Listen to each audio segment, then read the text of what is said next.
Sims வெப்சைட்டுக்கு போகிறதுக்கு internet explorer use பண்ணுங்கள். உங்களுடைய அந்த சிம்ஸோட வெப்சைட் அட்ரஸ் வந்து nacosims.nic.in அப்படின்ற வெப்சைட்டுக்கு நீங்கள் போங்க. உடனே சிம்ஸ் லைவ், சிம்ஸ் ட்ரைனிங் அப்படின்னு இருக்கும். சிம்ஸ் லைவ் அப்படின்றத செலக்ட் பண்ணுங்கள். சிம்ஸ் லைவ் செலக்ட் பண்ண உடனே உங்களுடைய யூசர் நேம் பாஸ்வேர்டு என்டர் பண்ணுற பேஜுக்கு போகும். யூசர் ஐடி வந்து நீங்கள் கிளிக் பண்ணுங்கள், எழுதுங்க. பாஸ்வேர்டு நீங்கள் எழுதுங்க, உங்களுக்கு கொடுக்கப்பட்டுள்ள பாஸ்வேர்டு.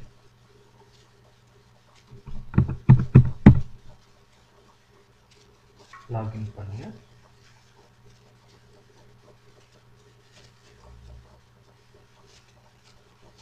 இது வந்து உங்களுடைய பேஜுக்கு போகும். இது உங்களுடைய டீட்டெயில்ஸு. இது MIS ரிப்போர்ட் எப்படி போடுறதுன்றது, இது ஆஃப்லைன் ஃபார்மேட் எப்படி போடுறது, சேஞ்ச் பாஸ்வேர்டு, ரிமோட் சப்போர்ட் எல்லாமே இருக்கும்.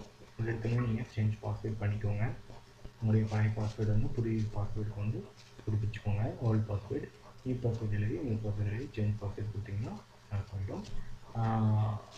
இது ஆஃப்லைன் ஃபார்மேட் எப்படி டவுன்லோட் பண்ணுறதுன்னு பார்ப்போம். நான் ஏற்கனவே ஏப்ரல் மந்த் டேட்டா போட்டுட்டேன், இப்போ மே மந்த் டேட்டா போடுறேன். உங்களுக்கு கன்வீனியன்ட்டுக்காக நான் எப்படி ஆஃப்லைன் ஃபார்மேட் வந்து டவுன்லோட் பண்ணுறது அப்படின்னு காட்டுறேன். ஏற்கனவே டவுன்லோட் பண்ணி ஃப்ரெஷ்ஷாக டவுன்லோட் பண்ணி வச்சுக்கிட்டிங்கன்னா வேண்டாம். யூசர் நேம் பாஸ்வேர்டு இல்லாதவங்க பக்கத்தில் வந்து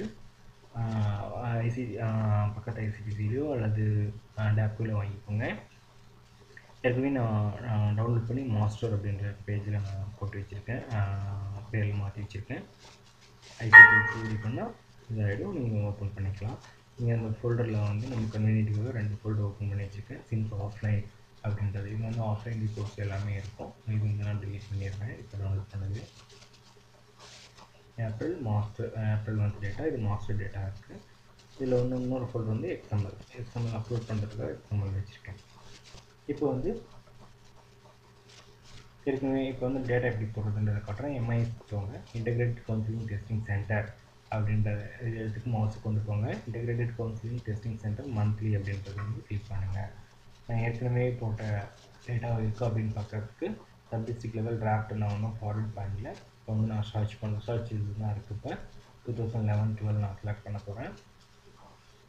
பீரியட் வந்து ஏப்ரல் மந்த் டேட்டா இருக்கா, இல்லை மற்ற டேட்டா என்னென்ன இருக்குன்னு கூட நம்ம செக் பண்ணிக்கலாம். அது இல்லைனா கூட தேவையான ஆப்ஷன்ஸ் மட்டும் வச்சு நம்ம இது பண்ணிக்கலாம். இப்போ வந்து நான் போட்ட டேட்டா வந்து இங்கே இருக்குது.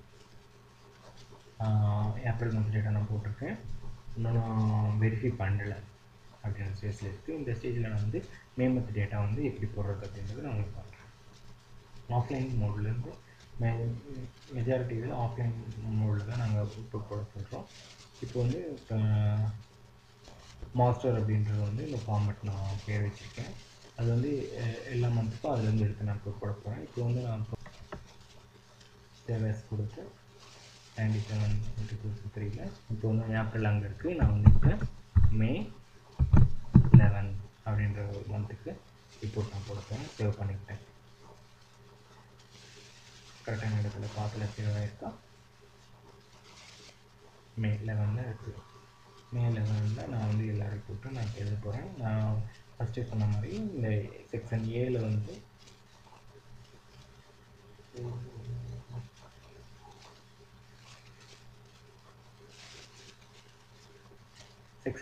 வந்து நம்ம இது போட வேண்டிய அவசரம் இல்லை. ஏன்னா இது வந்து சம்மரி பேஜ்ங்கிறதுனால செக்ஷன் ஏ வந்து நம்ம போட வேண்டிய அவசியம் இருக்காது. செக்ஷன் பி வழக்கம் போல் நம்ம எல்லா இதையுமே எல்லா காலமும் ஃபில் பண்ணிடணும், எல்லா பாக்ஸ்லையும். செக்ஷன் சி வந்து நான் வந்து இது மே மந்த் அப்படின்றதுனால செகண்ட் மந்த் போட்டதுனால நான் வந்து number of received this month எவ்வளோ மந்த்துக்கும் வந்துச்சு. சப்போஸ் இப்போ 50 இந்த மாதம் வந்ததுன்னா 50 மட்டும் போட்டால் போதும்.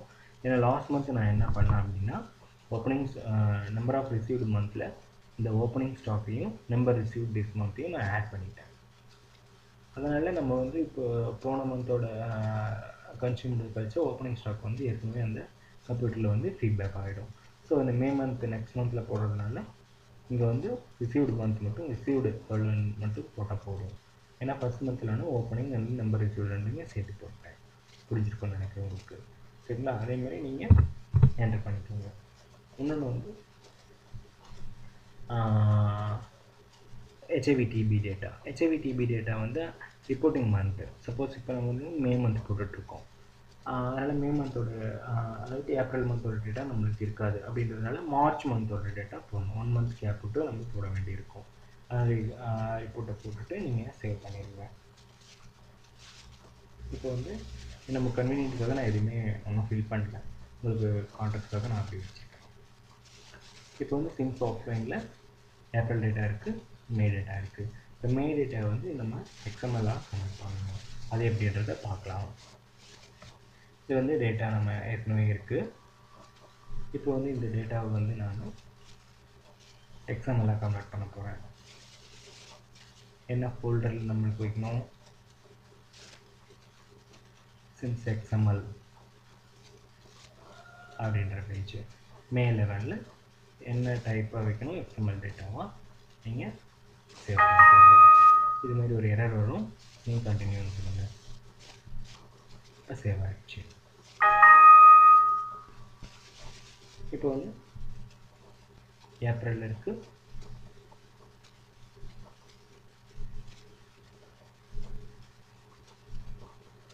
மாஸ்டர் மே இருக்குது.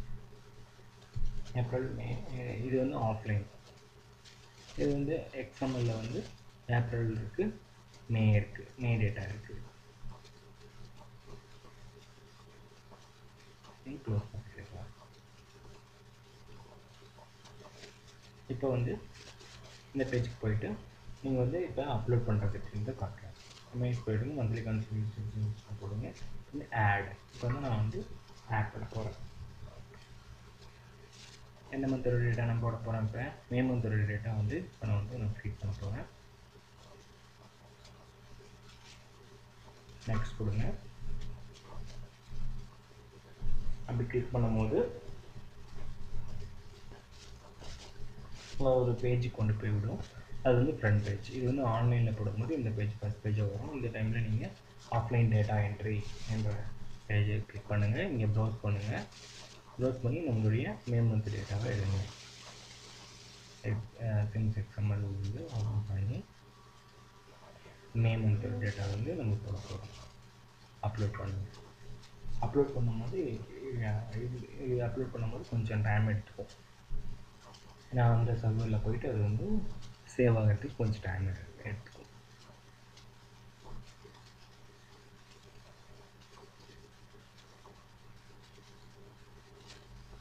ஏன்னா எல்லா செக்குமே நீங்கள் அந்த எக்ஸலில் இருக்கும்போதே பார்த்துடணும். எக்ஸ்எம்எல் இருக்கும்போது நம்ம வந்து அது வந்து டேட்டா ஃபார்மில் இருக்கிறதுனால அது நம்மளுக்கு வந்து இது பண்ண முடியாது, செக் பண்ண முடியாது.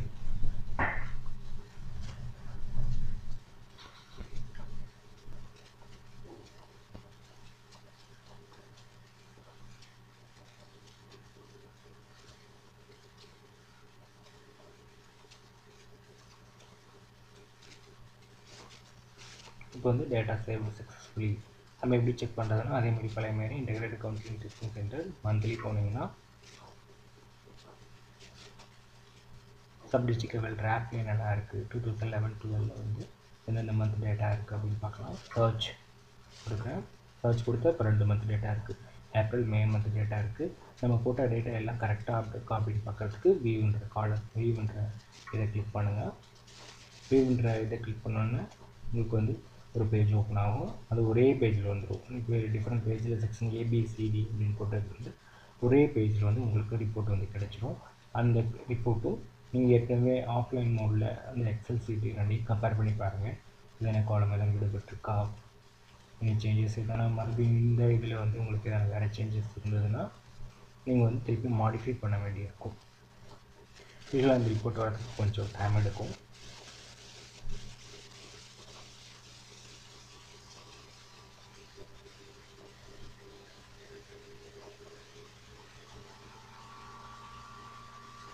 நான் டெஸ்ட்டுக்கு போட்டிருந்ததுனால இந்த இதெல்லாம் எம்டியாக வச்சுருக்கேன். உங்களுக்கு பார்த்தாவே தெரியும், எம்டியாக இருக்குது. இது எல்லாமே நம்ம ஃபில் பண்ணணும்.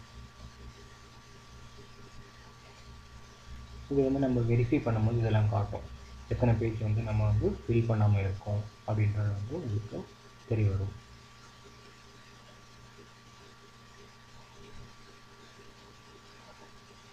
கொஞ்சம் நேரம் டைம் எடுத்துக்கோங்க. ஸோ வந்து சிம்ஸ்ன்றது வந்து ரொம்ப இது கஷ்டம் அப்படின்றதெல்லாம் நினச்சிட்டு இருக்க வேண்டிய அவசரமே இல்லை. உங்கள் கம்ப்யூட்டர் எதுவும் இல்லைன்னா கூட உங்களுடைய மைக்ரோசாஃப்ட் ஆஃபீஸ் இது வேர்டில் வந்து உங்களுக்கு ஏற்கனவே ஒரு ஃபார்மேட்டை கொடுத்துருக்கோம். அதை வந்து நீங்கள் பெனில் எழுதி வச்சுக்கிட்டு கூட கம்ப்யூட்டர் ப்ராசஸிங் சென்டர் போய்ட்டு எக்ஸல் ஓப்பன் பண்ணிவிட்டு கூட நீங்கள் என்ட்ரி பண்ண முடியும். ஸோ இப்படி வந்து நீங்கள் வந்து இது எல்லா இதுவும் பேஜும் நீங்கள் பார்க்கலாம். எல்லா பேஜும் ஒரே ஷீட்டில் வந்துடும். பிரிண்ட் அவுட் எடுத்தால் கூட எடுத்து வச்சுக்கலாம்.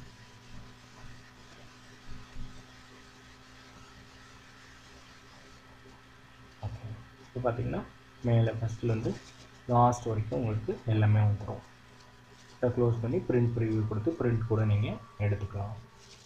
பிரிண்ட் எடுத்து வச்சுக்கோங்க. நீங்கள் எக்ஸல் சீட்டோட இருக்கிறத விட இதில் இருந்தால் உங்களுக்கு ரொம்ப நல்லாயிருக்கும். எல்லா இதுவும் வந்து பிரிண்டோட எல்லாம் ஒரே ஷீட்டில் வர மாதிரி அதுக்கு ஆப்ஷன் இருக்குது. வந்து வெரிஃபை பண்ணுங்கள். எப்படி டேட்டா வெரிஃபை பண்ணுறது அப்படின்னு காட்டிடுறேன்.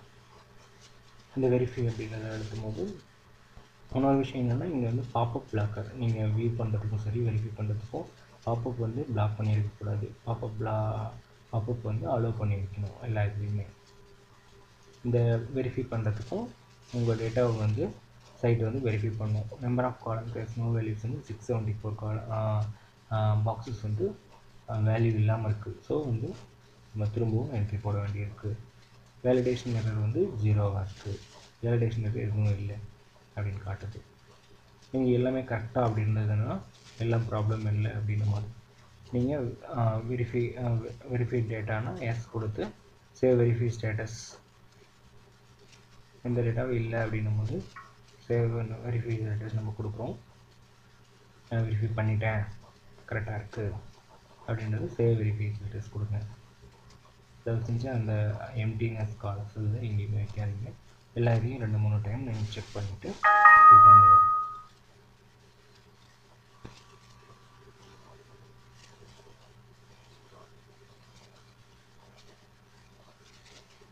நம்ம வந்து அந்த வெரிஃபிகேஷன் வந்து நிறைய எரர்ஸ் இருந்ததுனால வரல. இப்போ வந்து வெரிஃபை ஆகிடுச்சு அப்படின்னு சொல்லுது. ஆனால் நம்ம நிறைய ப்ராப்ளம்ஸ் இருக்குது வெரிஃபை ஆகிடுச்சு அப்படின்னு சொல்லுது உங்களுக்கு. ஓகேங்களா? இப்போ வந்து நீங்கள் இதை வந்து ஃபார்வர்ட் பண்ணுறது அப்படின்னு நான் உங்களுக்கு காட்டிடுறேன். கிளிக் பண்ணுங்கள். இங்கே கிளிக் பண்ணி இது கிளிக் பண்ணிங்கன்னா மல்டிபிள் ஃபார்வேர்டுக்கு வந்து இதை கிளிக் பண்ணுறதுக்கு ஆப்ஷன் இருக்குது எல்லாமே. இது வந்து இந்த இது மட்டும் நான் வந்து வெரிஃபை பண்ணணும். இப்போ வந்து பார்த்திங்கன்னா இங்கே சைன் வந்து இங்கே ரெட் இருக்குது, இங்கே க்ரீன். இதை வந்து வெரிஃபை பண்ணிட்டேன். இது ஒன்றும் வெரிஃபை பண்ணலை. இப்போ வந்து நான் ஃபார்வர்ட் பண்ண போகிறேன். டிஸ்ட்ரிக்ட்க்கு ஃபார்வர்ட் பண்ண போகிறேன். Forwarder has been forwarded successfully. So வந்து நான் வந்து இங்கே செக் பண்ணி பார்க்கலாம் எத்தனை இது ஃபார்வர்ட் நான் பண்ணியிருக்கேன். 2011-12 வந்து அதே மாதிரி தான் சர்ச் பண்ணிங்கன்னா ஒன்று வந்து ஃபார்வர்ட் பண்ணியிருக்க மாதிரி இது காட்டுச்சு அப்படின்னா வந்து நீங்கள் ஃபார்வர்ட் பண்ணிட்டீங்க. ஃபார்வர்டு டிராஃப்டில் எத்தனை இருக்குதுன்னு பார்த்தீங்க. ஸ்டேட் லெவலில் இது வந்து சப் டிஸ்ட்ரிக்ட் லெவல் டிராஃப்ட் லெவலில் எத்தனை இருக்குது அப்படின்னு நீங்கள் செக் பண்ணிக்கலாம். இது வந்து மந்த்து. டிராஃப்ட் லெவலில் ஏப்ரல் மந்த் இருக்குது. நான் ஒன்றும் வியூ பண்ணி வெரிஃபை பண்ணி நான் ஃபார்வர்ட் பண்ண வேண்டிய இது இருக்குது அப்படின்னு உங்களுக்கு தெரிஞ்சுக்கலாம். ஸோ இது எவ்வளோ ஈஸின்னு உங்களுக்கு இப்போ தெரிஞ்சிருக்கும். எல்லா ஒர்க்கும் முடிஞ்ச பின்னாடி நீங்கள் லாக் அவுட் பண்ணியிருக்கேன். அதுதான்.